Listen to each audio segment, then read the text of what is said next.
Hello, this is Connor at Unison with another chord progression analysis video for today. We're going to be taking a look at 3 tracks from an artist named Bad Bunny, Mi Porto Bonito, Moscow Mule, and Titi Me Pregunto. Pardon my Spanish. To get these chord progressions, I listened to these songs beforehand and figured out the chords by ear. I would recommend that before you watch this video, try to figure out the chords by yourself. That way you'll be able to compare your analysis versus mine and you'll get more out of the video this way. We're going to start with a track called Mi Porto Bonito.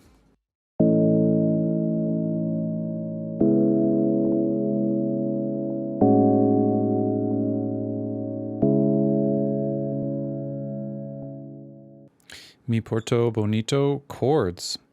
Starting on this thing, which is called an A major sharp 11 chord, into C sharp minor 7, into, we're going to call this A major 7 sharp 11 with a 6 on it, and then back to C sharp minor again. So let's start by just simplifying this chord progression, as the extensions on these chords seem quite complex. If we think about them basically, it'll make a little bit more sense. So how we can think about the first chord is simply as A major. 1, 5, 1, 3.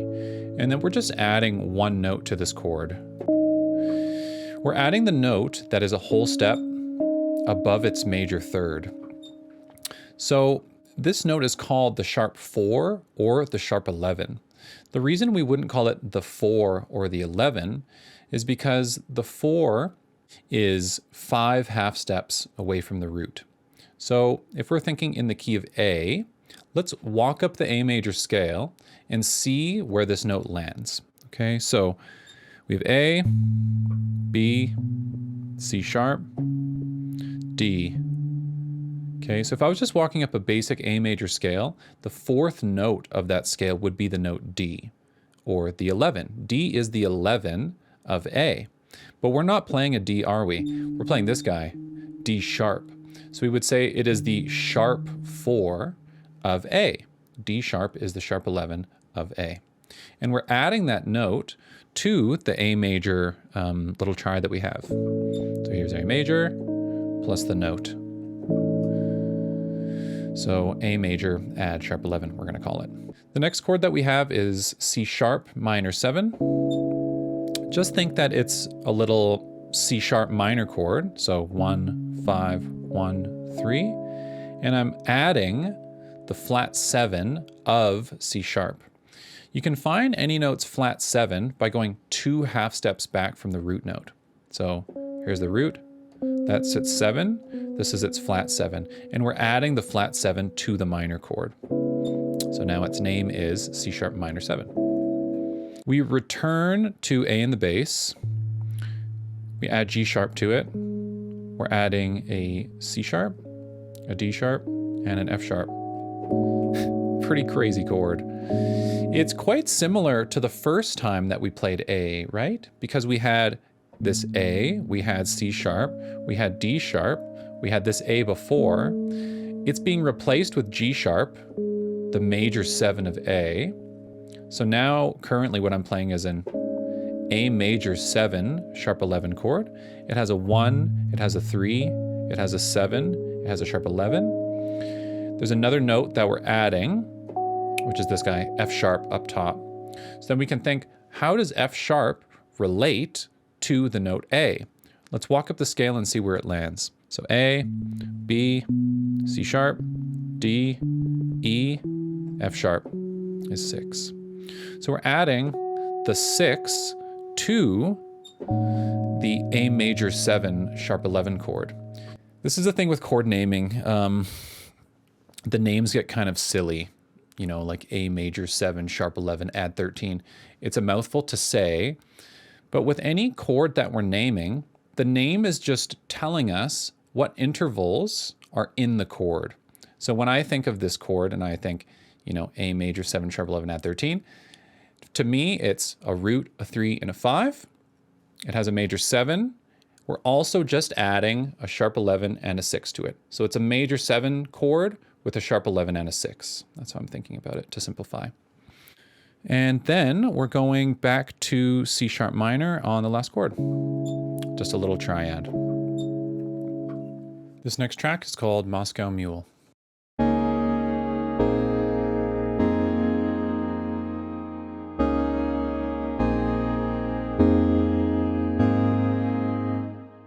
Okay, the chords for Moscow Mule. We're starting on this thing, which is called, we'll say D flat 6 sus 2, into B flat 11, into F minor 7 add 11. First part repeats, D flat 6 sus, B flat 11, F minor 7 add 11, into A flat add 9. And then it repeats. So how I'm thinking about this is that we're in the key of F minor.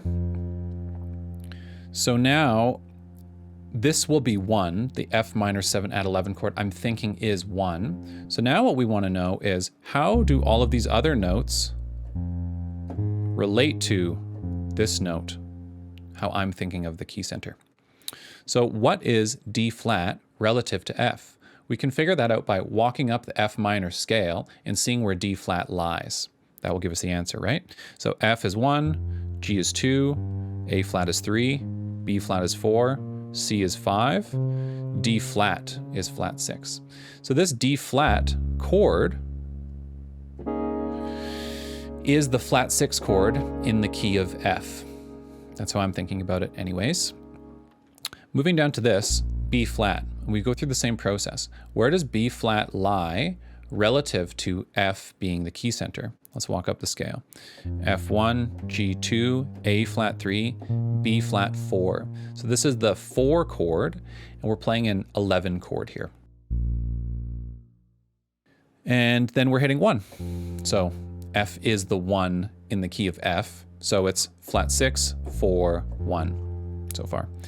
It repeats, flat 6, 4, 1. Then we hit A flat. And where does A flat lie in the key of F minor? Well, F is 1, G is 2, A flat is 3. So now we know how to think about where these chords lie relative to the key center. The next thing that we can think is what type of qualities, basically what type of chord is being played in that place, right? So on the flat 6 chord, on D flat, what type of chord is being played? So this is that thing that we did, right? This is the D flat 6 sus 2. So I'm thinking that this is flat 6, 6 sus 2. I know the language gets kind of funny here, but that's how we can talk about it at least. Now, what is a sus 2 chord with a 6 on it? What even is a sus? What does that word mean? Sus means suspended, to suspend. It means to suspend the third and replace with either the 2 or the 4. So a suspended second chord, we're taking the third out and we're replacing it with the second note of the chord. If we're playing a sus 4 chord, we're again suspending the third and replacing it with the 4 of the chord. So D flat is the root. Here it is. There's another way to see it. This note is 6. Right, because this is 1, 7, flat 7, 6. I'll put the root in the bass so we can hear it. 6, 1, 2, 5. So the formula for this chord, how I think about it, 1, 2, 5, 6. When you have the notes a 1, a 2, a 5, and a 6, we call that chord 6 sus 2. Okay, the next chord is being played on the 4. And B flat is the root. Here it is up here. What are the intervals? 1, 2, 4, flat 7. So no 3, no 5, no 6. Chords with 2s, 4s, and flat 7s and a root, I think of them as 11 chords from a teacher that I've listened to for years now. So that's how we're going to think about it. This is B flat 11. F minor 7 add 11. Let's take a look at the intervals. What is this guy? Well, let's move F up a little higher to think about it. So B flat is 4, C is 5. This is flat 7. I can see that because F is here, this is 7, that's flat 7. And then A flat is on top, and that's the flat 3. So we have a minor 7 chord with an 11 on it. The 11 is the 4, B flat in this case. So that's the name, F minor 7 add 11. The very last chord that we need to talk about is this guy. Same upper voicing, but this note is in the bass now, so A flat is in the bass. I'm gonna move A flat here, so we can just look at the chord. 1, 2, 3, 5, 1. So we would call this an add 9 chord. We're adding the second note of the chord to its major triad. So A flat major with a 9 on it. We call this add 9. A flat add 9. If you guys are finding these chord tips useful, you can let me know by leaving a like. Also, if you have questions about this kind of stuff, because I know it's very complex, let me know in the comments and I can respond to you guys there to answer your questions. Titi Me Pregunto.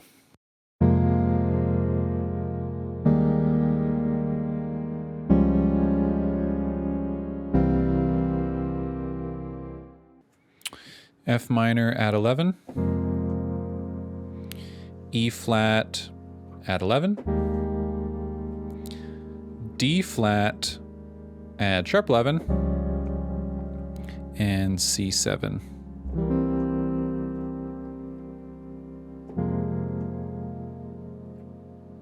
Okay, so let's start by finding the key center. We're gonna do that by listening to the bass notes and trying to see which one feels most at home.